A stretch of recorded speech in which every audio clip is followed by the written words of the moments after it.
Today we're here about another exciting sport event. So 5 months ago we had the opportunity to announce that the U.S. Olympic Marathon Team Trials were coming to Orlando. How about that?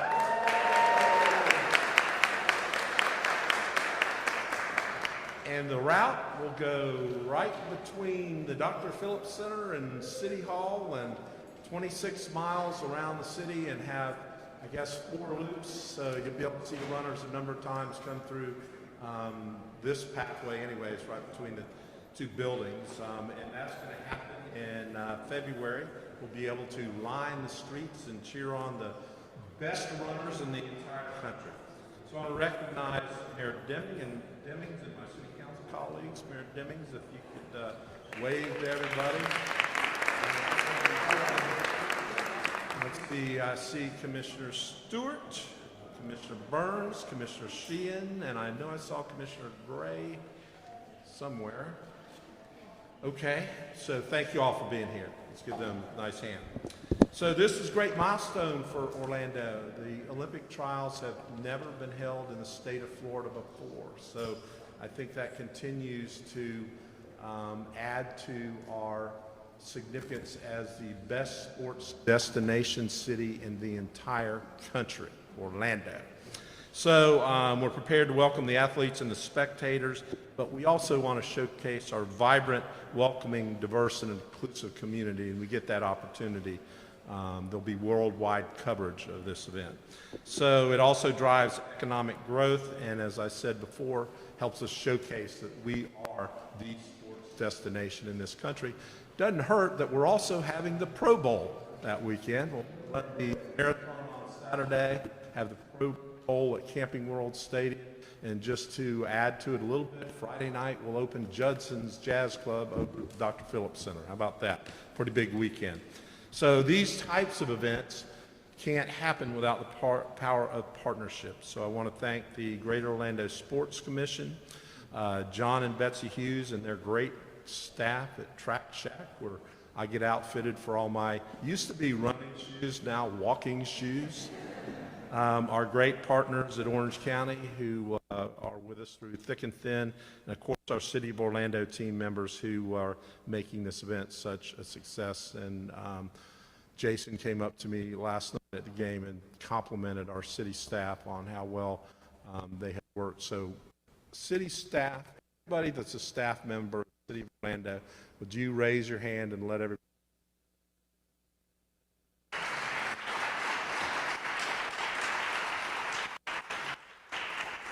So I invite every Orlando resident, anybody that's within the sound of my voice, which I assume is beyond just the rotunda here because of the cameras that are here, to join us on February 3rd and line the streets of Orlando to cheer on the greatest runners that our country has. With that, I'd like to call on Jason Siegel, the President and CEO of the Greater Orlando Sports Commission. Jason.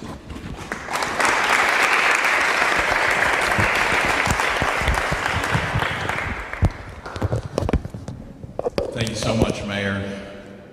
Hosting an event of this magnitude is a true regional effort, and there are so many people to thank. I'd like to recognize several key stakeholders who have given their time and talent to support this event. First off, Mayor Buddy Dyer, thank you for your vision, for your unwavering support, and of course, investing in this project. To the city commissioners, thank you for your support.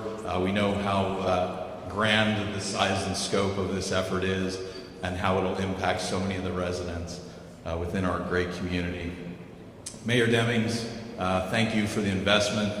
Your Board of County Commissioners for investing in this project. It doesn't happen without you and without your support as well, for sure.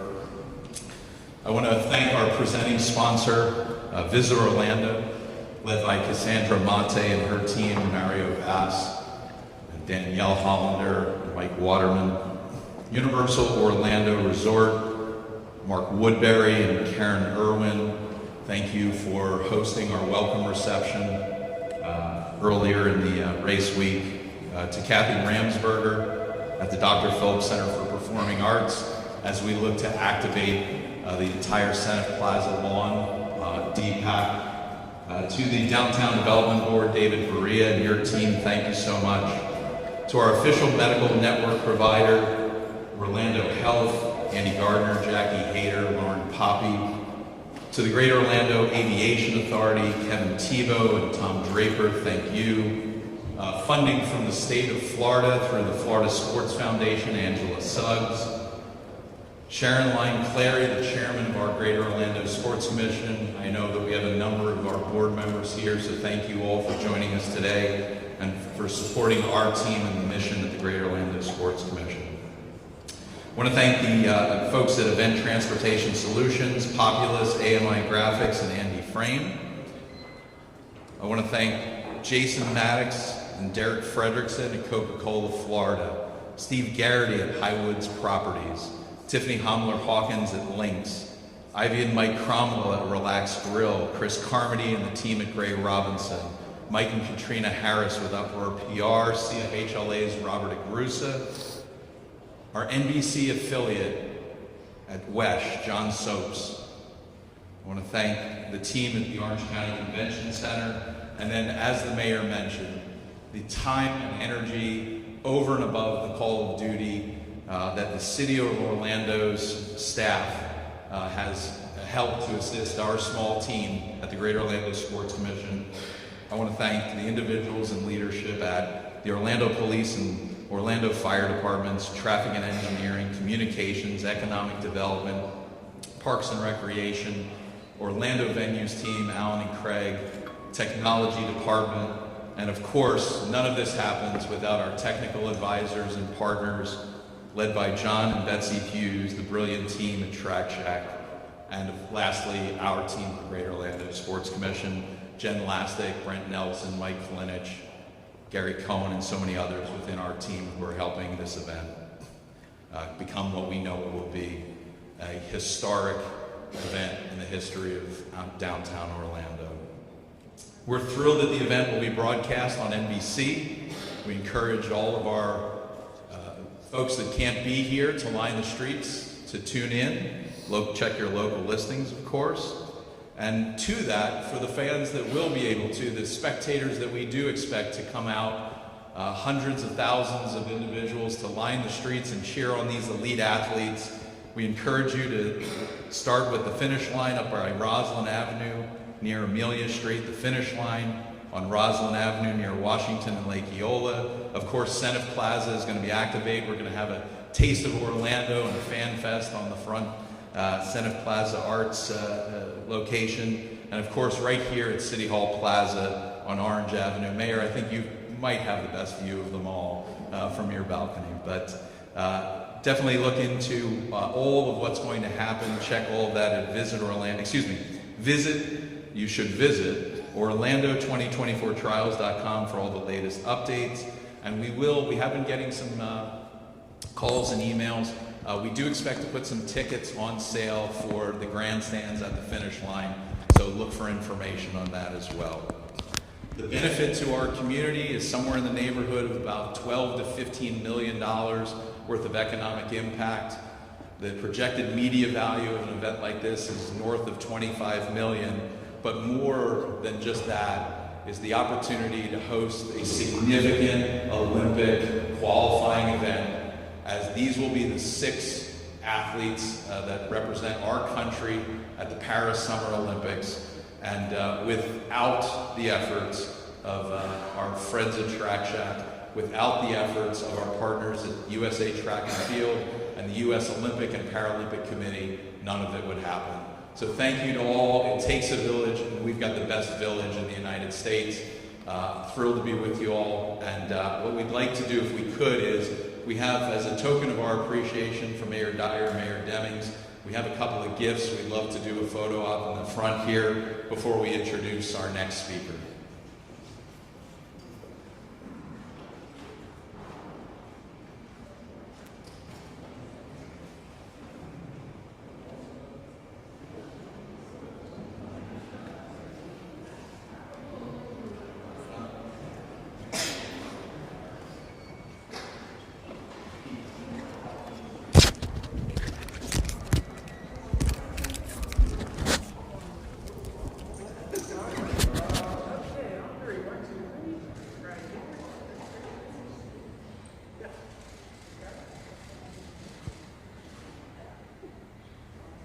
Hold on, let me do one quick. Commissioners, you want to make the line?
It's my pleasure to introduce from track and field, excuse me, from Track Shack.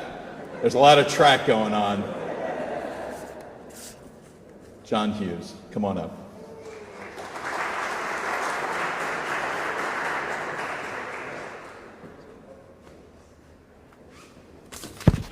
It's hard to believe, yeah, we were just here a few months ago, and now it's really happening.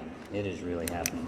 I'm going to say a few things, or I'm going to be thanking a lot of the same people, but it's because of the amazing amount of work and effort that's gone into this. So thank you, Jason. Thank you, Mayor Dyer, Mayor Demings, and our commissioners. This hosting this event would not be possible without the great partnership of the City of Orlando, of course, Orange County, the Greater Orlando Sports Commission, Visit Orlando, and our Track Shack team. It's just been incredible to work with everyone. I can't begin to show my appreciation to Natalie Casey and Kim Bruno, and of course Betsy from our team, and all of our staff, as well as the Go Sports and the city staff. Again, I may be redundant, but if you knew all the days and nights of hard work that have gone into this so far to ensure that this is an event that these athletes are never going to forget. I was mentioning earlier in an interview today, it's very much like a marathon runner. There are months and months of preparation, and particularly for these amazing athletes to get to this point. Well, trust me, it's been months and months of preparation to get this course, to get the city and county and security and everything to make this happen. Our expertise stems from over 45 years of producing world-class events with the finest events team anywhere. We have produced over 1,000 running events, including 3 world record performances in the early 1990s. But I will tell you this has been the most challenging event we have ever embarked on, but it's going to be phenomenal because of that. Together with the City of Orlando and running industry experts, we did create an incredibly fast and safe closed-loop course that we already know the runners love because they were here in December. These elite athletes came, and this is what they actually said. This course gets me excited. It's beautiful, flat and fast. The course is going to be fan-friendly and fair for the athletes. Orlando is ready. So the course was created to set up the athletes for success and to keep them safe. The fans and spectators will appreciate all the different opportunities, the different areas where they're going to be able to view the event. The Orlando Police Department has worked diligently, believe me they have, to create an extensive safety protocol for all our athletes and the community. And we are already preparing for the athletes' arrival. We have a whole concierge team that has been put together. Each concierge takes several athletes and helps them with everything that they might need. We're in communication with them daily right now, whether it's on their travel arrangements and even assisting their family and friends so that they can enjoy the Orlando experience. So over 1,500 volunteers have been trained and are ready to welcome our athletes and visitors. The host hotel has worked diligently to create delicious and diverse, I like that, delicious and diverse, menus to support our athletes' nutritional performance needs. So yes, Orlando truly is ready. Our community is embracing the Olympic spirit, and we all look forward to February 3rd when history will be made right here on the streets and here in the city of Orlando. So it's an exciting time. And like we were saying, anywhere in this area, you're going to see them come by 3 times and then finish down on Roslyn right past the band shell. It's going to be fantastic. So now it is my great honor to bring up, this is the first American in the '96 Olympics in Atlanta. Betsy and I and our family went up there to watch this young man run in the 1996 Atlanta Olympics. He's Floridian, so he is not only first American, first Floridian. Grew up in Winter Haven, went to high school there, and Betsy and Keith went to UF together. But more importantly, we're proud to call him our friend, Keith Brantley.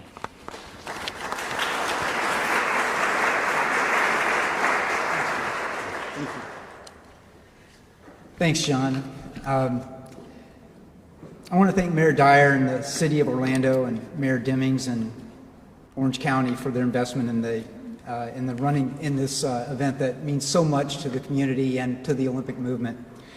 I typically have a prepared talk like this, but I think it's important for everybody to understand here that this event is probably one of the greatest events that can happen for an athlete who's a marathon runner. You toil for years and years and years to get to an event like this.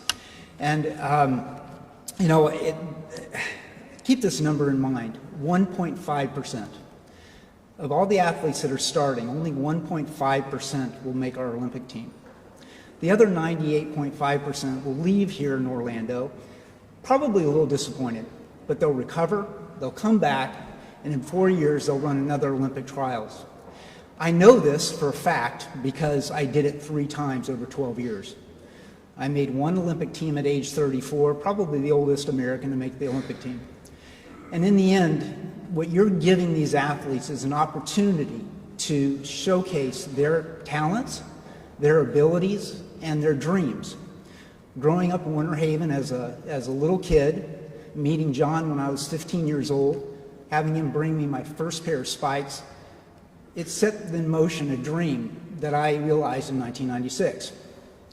So those 1.5%ers, those ones that will make this team, they're going to come away from Orlando representing the United States in the Olympics in Paris. And it is probably one of the greatest gifts you can give to an athlete. So one thing that I love about this course is the simple fact that while they've been training for 4, 5, 10, 12 years, some cases 20 years, to make the Olympic trials, in relative obscurity, in many cases almost poverty, to be able to come here and train in front of you, or race in front of you. You're giving them the opportunity to see them several times on this course, and this course is fantastic for that. We train, you think of the lonely distance runner. Well, this is their opportunity to be seen, to be screamed for, to be cheered for, and this course is just fantastic. I cannot thank the city, John Hughes, Jason Siegel, for putting together a course that is so fan-friendly, it is athlete-friendly. You've done a fantastic job. So thank you very much. Thank you for giving these athletes the venue that they deserve. I'd like to bring up Jim Young from the City of Orlando. Thank you.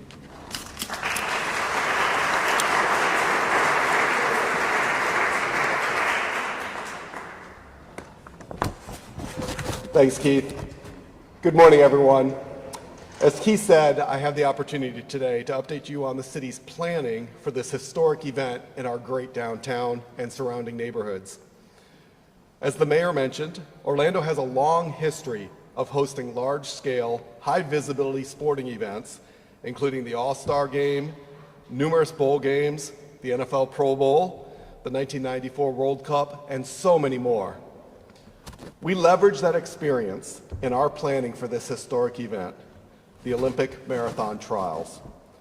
As a city, it's critical that no matter what the event, we work to ensure minimal impacts to our residents, businesses, and the daily operations of our city, while also providing attendees with a positive experience and enjoyable time in Orlando. The key to these plans includes communicating with our community so that they know what to expect and how the event may impact them, those attending and those not attending. Additionally, we know that our media plays a vital role in getting this information out to our community. So thank you for being here today and helping us spread the word. So now I'm going to get into some details. This is where it gets a little point by point, so bear with me. So with large-scale events like this, there's going to be impacts related to travel within the area. For those in the area, for those coming to the area, and for those trying to leave the area. So in our planning events, we want to make sure that those impacts are as minimal as possible. We'll be present on the day of the event to make any needed adjustments. In addition to personalized mailings sent to our impacted locations, we've also established a website, a dedicated email, and a hotline so that residents can both receive information and reach out to us directly with any questions or need more information. The access is available now. That webpage is orlando.gov/Olympic road closures. That's orlando.gov/Olympic road closures.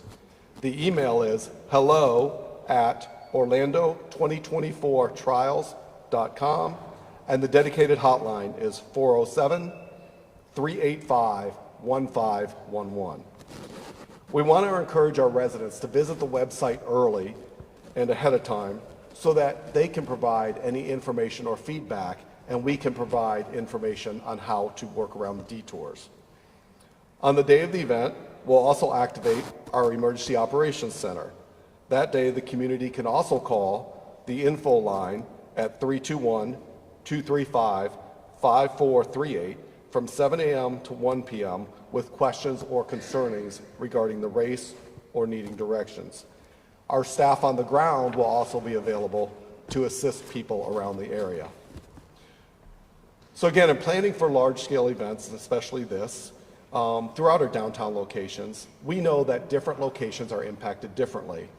Those are due to the course map and the timing of the race.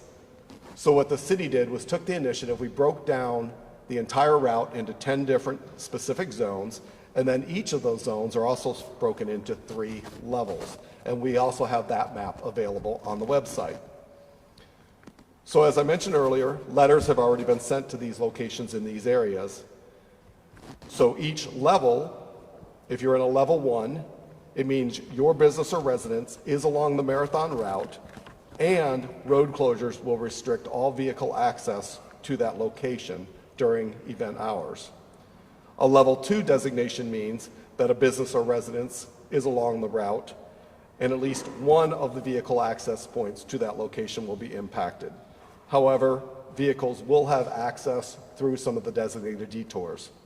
And finally, a level 3, that there are delays and detours which will impact vehicle access, but however, will maintain that access for vehicle and pedestrians throughout the event. Most of these areas will expect these impacts, the road closures, the detours, and delays, starting around 5 a.m. on Saturday, February 3rd, and lasting to approximately 2 p.m. to 4 p.m., depending on your location. So it may be necessary for some to relocate their vehicles outside of the road closures should they need vehicle access during the event hours.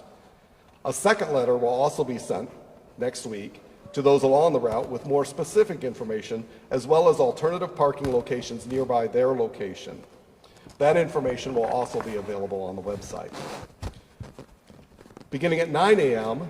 and continuing throughout the duration of the race, pedestrian traffic along the course will be limited to designated pedestrian crossing points. This access applies to all zones along the course, and more information will also be on that website, again, orlando.gov/Olympic road closures. So I want to echo and thank the speakers from today, as well as I'd be remiss if I didn't recognize Christina Moya from our Special Events Division, as well as Tanya Wild, our Transportation Director, for their support, Mayor Dyer, Mayor Demings, our City Commissioners, Track Shack, and Go Sports for all of the support and partnerships we've been able to work through all of these planning processes. And as I know it's been mentioned before, I think, John, the months and months of the planning for this is really vital in ensuring that this goes well and remains well for everyone attending.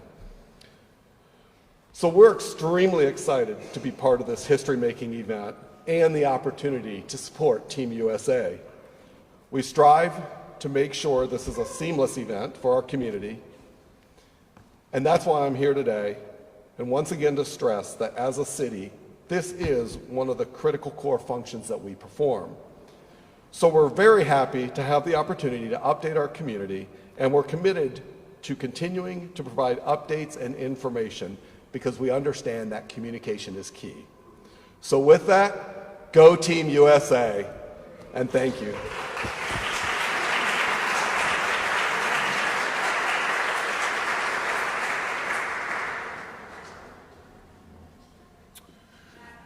Thanks, Jim, and that'll conclude our program.